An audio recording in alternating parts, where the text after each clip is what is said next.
제가 사실 지금 여러모로 멀쩡하지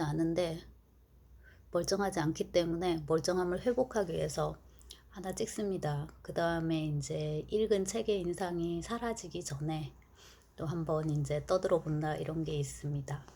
네.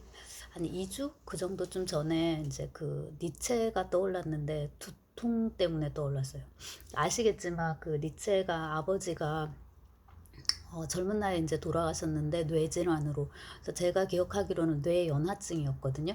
근데 그게 이제 요즘 식으로 말하면 뭐 뇌경색, 뇌출혈, 뭐 뇌졸중 이렇게 뇌혈관 질환 이제 그런 거인 모양인데, 이렇게 니체가 다시 떠올라서 자료를, 그러니까 이렇게 뭐 유튜브 동영상이나 그냥 이렇게 인터넷 검색을 쭉 해보니까 그 생각보다 되게 빨리 돌아가셨더라고요. 저는 그래도 한 40대 이렇게 됐을 줄 알았는데 36 이쯤에. 그리고 그때 니체는 되게 어렸고, 그러니까 이제 아버지가 그런 뇌질환으로 죽었으니까 자기도 그 공포가 되게 있었을 것 같고, 어린 동생이 또 비슷하게 빨리 죽었나 봐요.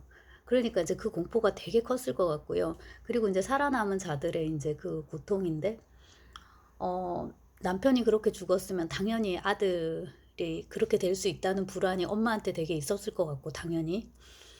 그 다음에 이제 또 여동생이 있는데 그 집안 자체가 주로 남자들이 그런 뇌질환에, 뇌가 약하게 그렇게 태어나는 그런 거였나 봐요. 그러니까 이제 굉장히 예민했을 것 같고요.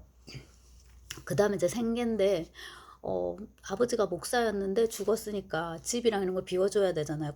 관사 이런 거를. 그러니까 이제 그때부터 되게 사는 것도 어려웠을 것 같고, 뭐, 그렇다는 거죠. 그래서 이제 니체를 생각을 했는데, 저기 보이시는 저 빨간색 있잖아요. 짙은 빨간색, 갈색. 저게 사실은 서광사에서 나온, 서광사가 아니라 책세상에서 나온 니체 전집인데, 아마 저는 지옥에 가면 아주, 네, 저 같은 벌을 받게 되실 분이 많을 텐데, 사놓고 읽지 않은 책을 이렇게 다 들고 있어야 되는 그런 벌을 아마 이제 받게 된다면 이제 니체의 저게 1순위인 거예요. 뭔 말이냐면, 제가 읽은 니체 전집은 저 빨간색 예쁜 장정이 아니고, 대학 시절에 청아라는 출판사에서 나온 하얀색의 소프트 카바입니다. 그리고 이제 거기에 번역들이 이렇게 쭉 있는데 그 중에 한 번역자는 시인 최승자였던 걸로 기억을 해요. 그래서 이제 그때 그걸로 니체 전집을 이제 쭉 읽었었는데, 뭔가를 내가 이해하고 이런 거를 떠나서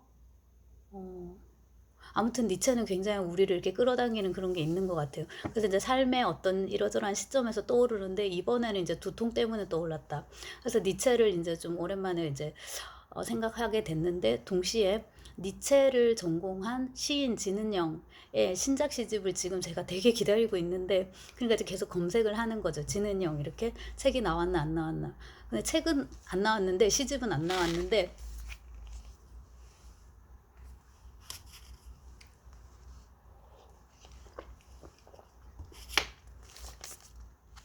이런 책을 진은영 씨가 썼다는 거를 알게 되었습니다.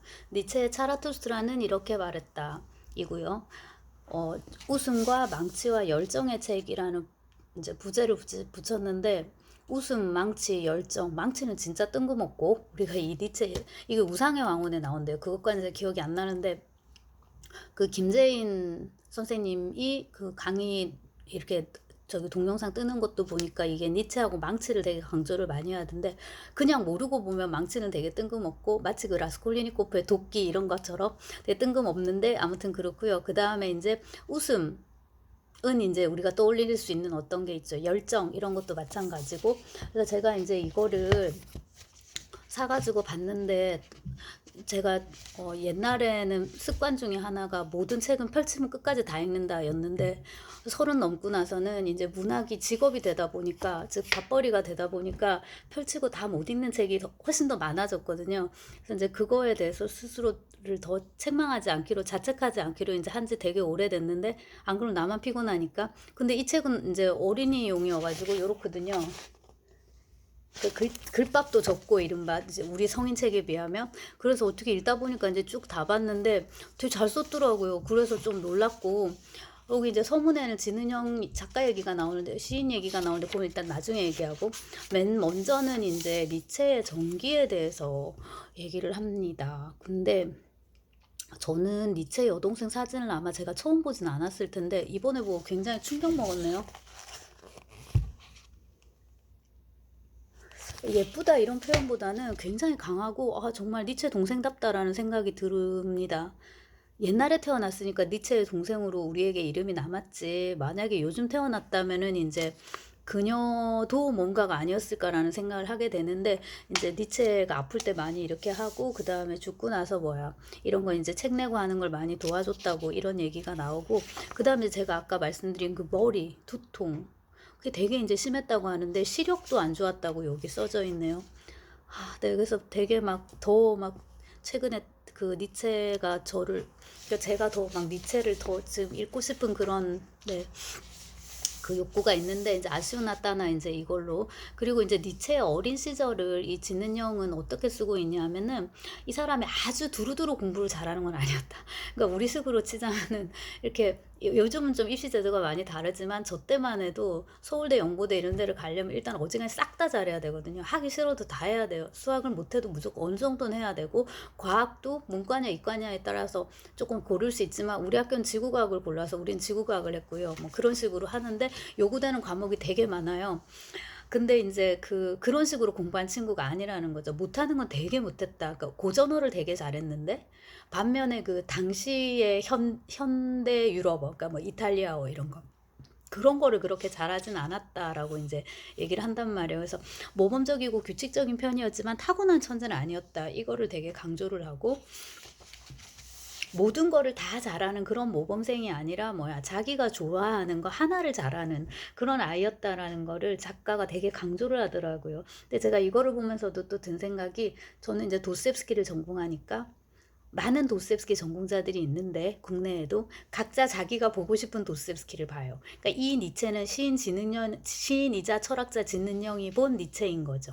그래서 진은영이 본 니체는 이제 말씀드렸듯이 모든 과목을 다 잘하진 않았지만 자기가 좋아하는 한 과목을 굉장히 집중적으로 잘한 네, 그런 거고 자기가 좋아하는 일에만 몰두하는 그 다음에 이것도 좀 염두에 둘게 이렇게 어린이용 책임에도 불구하고 그 당시 그 유럽의 상황 독일의 상황 이런 것에 대해서도 몇 페이지 좀 할애를 했던데 잘하신 것 같고요.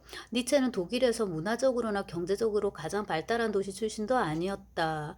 레켄이라 합니다. 옛 동독의 작센 안할트주에 있는 아주 작은 농촌 도시였어요. 시쳇말로 그는 시골 아이였습니다라고 하고 17살 때 니체의 모습을 이렇게 이제 올려놨습니다. 우리가 아는 니체 사진, 제가 아는 사진 중에서 저는 이게 제일 마음에 들어요. 네.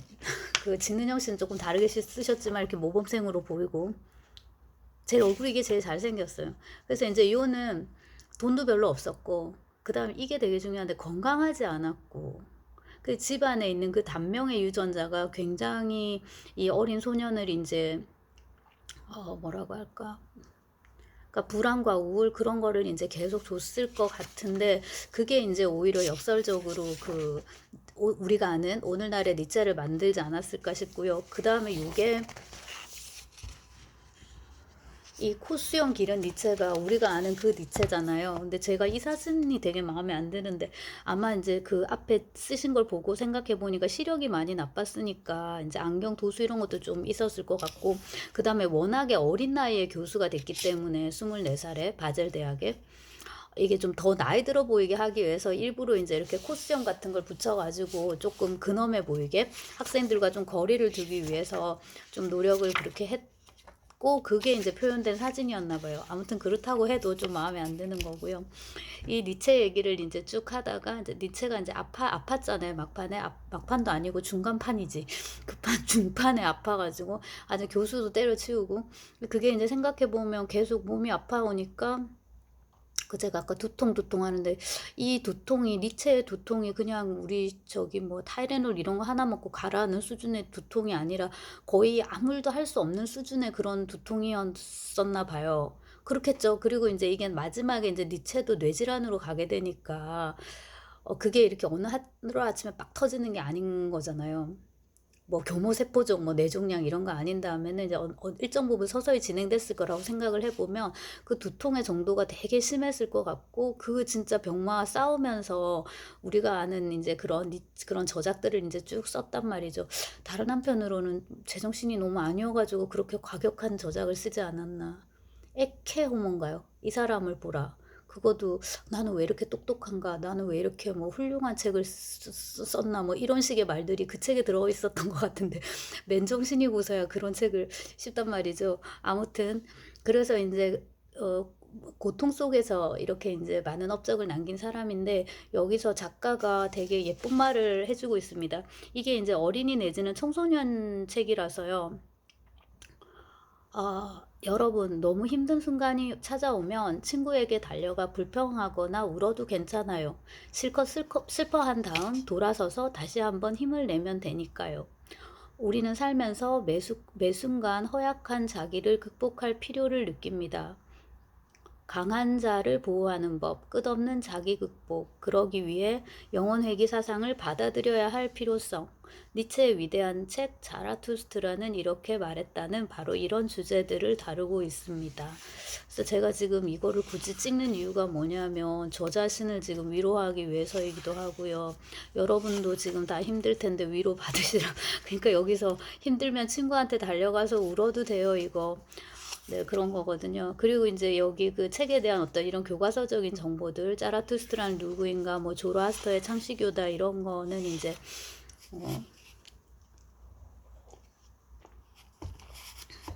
이제 저는 또 알게 모르게 이제 니체를 책을 또 들춰보기도 하고 여러분도 그렇고 뭐 상식적으로 알기도 하실 건데요. 아무래도 그 주니어용이라서 그런지 이미지가 강한 그 아포리즘들을 많이 가져왔어요. 독수리, 뱀 이런 것들, 이런 것들이 상징하는 거. 그 다음에 이제 중간중간에 인용문들을 배치했는데 그것도 좋고, 그 다음에 이제 니체하고 그림자 얘기도 하고요. 그 다음에 시인이라서 그런지 이런 부분은 저는 시처럼 읽혔어요. 심장은 매우 시끄러운 기관이에요. 쉬지 않고 쿵쾅거리니까요. 폐에서는 숨이 나가고 들어가는 소리가 슉슉 울려요. 배에서는 꼬르륵, 목에서는 침 넘어가는 소리가 꼴딱꼴딱. 우리가 아주 커다랗고 예민한 귀를 가지고 있어서 우리 몸에서 나는 소리를 모두 들을 수 있다면 아마 우리는 한순간도 고요하게 있을 수 없을 거예요. 우리 몸 중에서 가장 조용한 부분은 어디일까요? 그게 바로 그림자라는 거거든요. 그리고 이제 그 그림자와 나, 그리고 이제 진정 그 나를 찾는 시간, 기만이 아닌 진정한 나를 찾는 시간, 위대한 정오의 시간, 이런 거라든지, 그리고 이제 우리가 그 니체 하면 떠올리는 게 여러 가지가 있는데 그 중에 하나가 옛날에 초인으로 번역되었지만 요즘은 그냥 위버맨시라고 쓰는 이제 그 단어입니다. 그 다음에 뭐 영혼 회귀라든지 르상띠망 이런 것들인데 요 위버맨시 이제 초인에 대해서 이렇게 얘기를 하는 거죠. 비루하고 왜소해진 자신의 모습을 반성하고 극복해가는 인간이 강한 자, 그가 바로 위버맨시다. 그러니까 이거를 이제 그 독일식 어떤 정치적 개념의 그 강한 자, 뭐 히틀러 같이 그런 걸로 우리가 잠시 오해하고 했던 것도 조금은 이해가 되는데 그거하고는 완전히 정반대의 어떤 것이고, 그 니체의 자라투스트라는 이렇게 말했다 이 책에 대해서 저도 그 살다 읽다 쓰다 해서 이만큼 쓰긴 했거든요. 워낙에 저도 그 책을 좋아하니까. 근데 인용문들이 거의 비슷하더라고요. 사람은 짐승과 위버맨시 사이를 잇는 밧줄, 10년위에 걸쳐져 있는 하나의 밧줄이다. 이거 저도 인용했던 것 같아요. 이런 식으로 이제 인간은 이렇게 과정에 있는 존재, 극복되어야 하는 존재, 뭐 이런 것들에 대한 얘기. 그 다음에 이제 그 인간 정신의 발달의 3단계 하면 항상 나오는 게 낙타, 사자, 아이잖아요. 그래서 이 아포리즘도 되게 제가 좋아해가지고 사실 수업 커리큘럼과 그렇게 밀접하진 않는데 역시나 그 학기에도 미친 척 니체를 너무 읽고 싶어서 이 부분을 러시아어 버전으로 찾아가지고 학생들하고 같이 강독을 했었는데 철학과 학생도 있고 그때 정치외교학과 대학원생이 내려와가지고 이렇게 러시아어를 청강을 한 적이 있어요. 그 강독 수업인데 다들 그래서 만족도가 이런 노문과 학생들 별로 좋아하지 않고 만족도가 높았던 이제 기억이 있습니다. 근데 여러분도 들으시면 아 그거구나 하고 상기하실 텐데요.